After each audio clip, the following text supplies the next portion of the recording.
अस्सलाम वालेकुम। उम्मीद करता हूँ सब खैरियत से होंगे। आज का हमारा टॉपिक है 8.3.3 डेटा प्राइवेसी लॉ।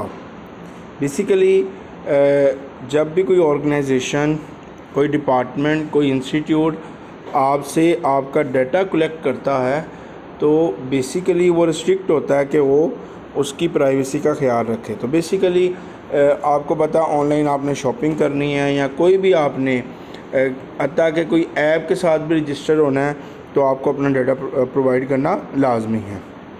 तो उस हवाले से आज का टॉपिक है डाटा प्राइवेसी लॉ।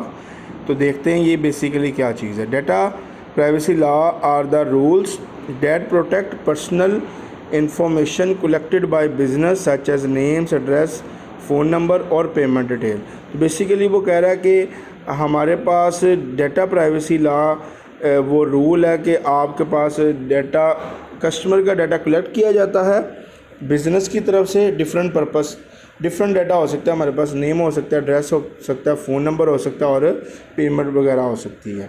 इन पाकिस्तान में the personal data protection bill say that business must. तो हमारे पाकिस्तान में भी data protection personal data protection एक बिल है जो कि हमें रिस्ट्रिक्ट करता है। किन चीज़ के बारे में रिस्ट्रिक्ट करता है? First, collect only the information they need. सिर्फ वही इन्फॉर्मेशन कलेक्ट की जाएगी जिसकी उनको ज़रूरत होगी। अदर इन्फॉर्मेशन आपसे कलेक्ट नहीं की जाएगी। Use the information only for purpose they explain to the customer.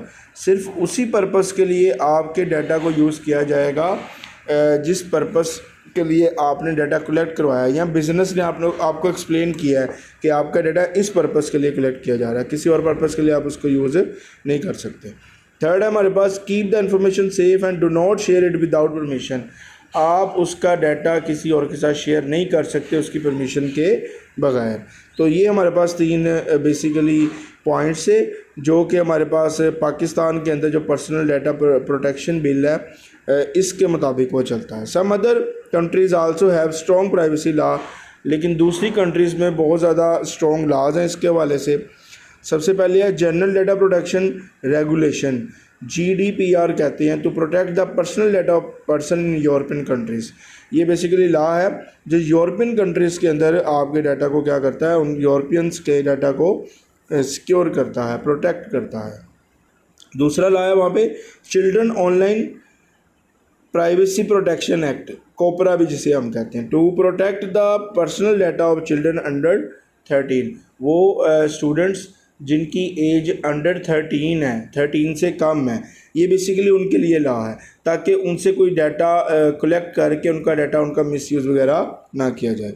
These law matter for Pakistani business if they have country from other countries because they must follow the rule of those country as well। तो अगर आप पाकिस्तान के अंदर है तो business के accordingly आपको rule follow करने पड़ेंगे। अगर अदर कंट्रीज़ में है तो हर कंट्री के अकॉर्डिंगली जो भी रूल्स एंड रेगुलेशन है उनको आपको फॉलो करना पड़ेगा। नेक्स्ट है हमारे पास regulatory awareness. Regulatory awareness mean knowing which law and rules apply to your business and making sure you follow them। Basically regulatory awareness कैसी चीज़ है? अगर कोई बिज़नेसमैन कोई बिज़नेस करना चाहता है तो उसे पता होने चाहिए कि मेरे बिज़नेस पे कौन से लॉज एंड रेगुलेशंस ऐसे हैं, रूल्स ऐसे हैं जो इम्प्लीमेंट होते हैं, और उसने उसको मस्ट भी, उसको लाजमी उसने क्या करना है, अपने अंदर इम्प्लीमेंट करना है। अदरवाइज़ उनको मे बी कोई फ़ाइन और कुछ इसी तरह की चीज़ों का सामना करना पड़ सकता है।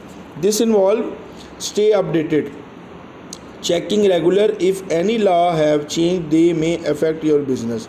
मतलब आपने रेगुलरली आपने स्टे अपडेटेड, हमेशा अपडेट रहना है और चेक करते रहना है कि कोई मेरे बिज़नेस के अकॉर्डिंगली कोई लॉ वगैरह नया आया है कि नहीं आया। इसकी एग्जांपल बेस्ट यही है। बेस्ट एग्जांपल मैं ये कहूँगा कि हमारे पास GST टैक्स चलता है पाकिस्तान में। पहले होता था 17%, तो बाद में 18% हो गया। तो मुझे उसके अकॉर्डिंगली उसको मुझे चेंजिंग करनी पड़ेगी। Compliance audits A process where the business is checked to see if it is a follow all requirement law and regulation. ये बेसिक कंप्लायंस ऑडिट्स हमारे पास होते हैं, साल बाद ऑडिट्स होते हैं, वो चेक ये कर रहे होते हैं। ये प्रोसेस है जिसमें हमने देखना होता है कि हमारे सारे के सारे लॉज एंड रेगुलेशंस के अकॉर्डिंगली हमारा बिज़नेस चल रहा है या नहीं चल रहा है। ऐसा तो नहीं है कि हम कुछ ऐसी चीज़ें हैं जो नेसेसरी थी उसको हम स्किप कर रहे हैं। एग्जाम्पल है हमारे पास, if a school is willing to launch an online portal where student can check their homework, grade and attendance. To use the portal, student must enter their name, roll number and contact detail. वो कह रहा है आपका कोई online portal launch किया है school ने, जिसमें आप अपने होमवर्क रोज़ाना आप देखेंगे, अपडेट ग्रेड्स देख सकते हैं, अटेंडेंस देख सकते हैं और इस पोर्टल को यूज़ कर सकते हैं। और उस पोर्टल पे आपका जो डाटा है, स्टूडेंट का नेम है, रोल नंबर है और कॉन्टैक्ट डिटेल है हमारे पास। The school follow data privacy rule. Schools को कौन कौन सी डाटा प्राइवेसी के रूल्स को फॉलो करना पड़ेगा? सबसे पहले collecting only the information need for the portal. सिर्फ वही इंफॉर्मेशन, वही डाटा कलेक्ट किया जाएगा जो आपके पोर्टल के लिए ज़रूरी है। एडिशनल डाटा आप उससे नहीं ले सकते।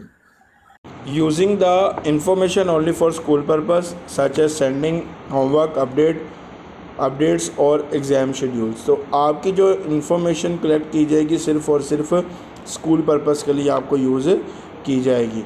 ऐसा नहीं होगा कि इसको किसी और पर्पस के लिए या किसी और एडवर्टाइजमेंट पर्पस के लिए आप उसको शेयर करें। तो ओनली और सिर्फ स्कूल पर्पस के लिए उसका डाटा स्टूडेंट का यूज़ किया जाएगा। थर्ड हमारे पास protecting the information with password so no one else can access it. तो आप उसकी इन्फॉर्मेशन को, जैसे आपने पोर्टल पे लॉगिन्स दिए हैं, तो उसको एक पासवर्ड की मदद से आप उसको क्या करें, उसको प्रोटेक्ट करें, ताकि कोई भी XYZ कोई अदर यूज़र आके किसी की कोई पर्सनल डिटेल या पर्सनल ग्रेडिंग या पर्सनल आपके एग्ज़ाम्स को व्यू ना कर सके। नीचे हमारे पास एक डू यू नो बॉक्स है, बता रहा है इन 2019 Google and YouTube were find. Google और यूट्यूब को ना फाइन हुआ था। कितना फ़ाइन? $170 मिलियन का फ़ाइन हुआ था इन USA फॉर ब्रेकिंग कोपरा में हमने पढ़ा children online privacy protection act है। Rule by collecting personal data from children without their parents permission. Mean उन्होंने पेरेंट्स की परमिशन के बगैर चाइल्ड से, बच्चों से डाटा कलेक्ट किया था। This show how seriously data privacy law are enforce worldwide. तो ये आपको एग्जांपल ये बताती है कि आपका डाटा प्राइवेसी कितना इम्पोर्टेंट है। और उसको $170 मिलियन का फ़ाइन हुआ था सिर्फ इस वजह से कि उन्होंने बच्चों से डाटा कलेक्ट किया था। उम्मीद करता हूँ आज का लेक्चर आपको समझ आया होगा। अगर किसी का कोई क्वेश्चन है, कोई क्वेरी है किसी हवाले से भी, तो कमेंट सेक्शन में मेंशन कर सकते हैं। एज सुन एज़ पॉसिबल आपको रिस्पॉन्ड और रिप्लाई किया जाएगा।